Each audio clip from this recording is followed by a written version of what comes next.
அந்த அடிப்படையில அவர் எனக்கு எதிரியாயிரு.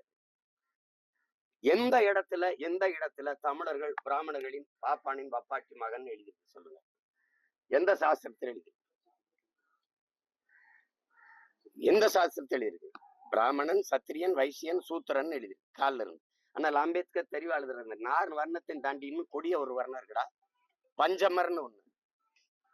இந்த சூத்திரன்கிறது இந்தியா முழுமைக்கும், இந்த நிலப்பரப்பு முழுமைக்கும் 70 இருந்து 80 விழுக்காடு வரை சூத்திரன் இருக்கான். அது கன்னடத்திலும் இருக்கான், தெலுங்குலயும் இருக்கான், மகாராஷ்டிரால இருக்கான், மராட்டியத்துல இருக்கான், மலையாளத்துல இருக்கான். ஆனா இதெல்லாம் இருக்கும்போது ஒன்னே தாசி மகன்ட்டான், ஒன்னே வேசி மகன்ட்டான், ஒன்னே வப்பாட்டி மகன்ட்டான் அப்படின்ற என்னைய மட்டும் சிறப்பா, என்னைய மட்டும் ஸ்பெசிபிக்கா மென்ஷன் பண்ண வேண்டிய தேவையா வருது? நீ யாரு முதல்ல? இங்க இத்தனை பேர் இருக்கிறீங்க. நீங்க தெலுங்கு இருக்கீங்க, கன்னடம் இருக்கிறீங்க, மலையாளி இருக்கிறீங்க, துளுவர் இருக்கிறீங்க, மராட்டி இருக்கிறீங்க, பீகார் இருக்கிறீங்க. எல்லாரையும் நிலத்தில் குவிந்து வாழும் போது நீ எங்கிருந்தோ வந்த ஒரு கன்னடர், உன் தாய்மொழி எது? தெலுங்கோ அல்லது கன்னடமோ. நீ இங்க உட்கார்ந்துட்டு என்னுடைய மொழியை, அதுல என்ன இருக்கு? அது ஒரு சனியை விட்டு ஒழி, அது முட்டாள்களின் மொழி, தமிழ் படிச்சா உனக்கு பிச்சை எடுக்கொள்ளலாம் இல்ல, இதெல்லாம் என்னது?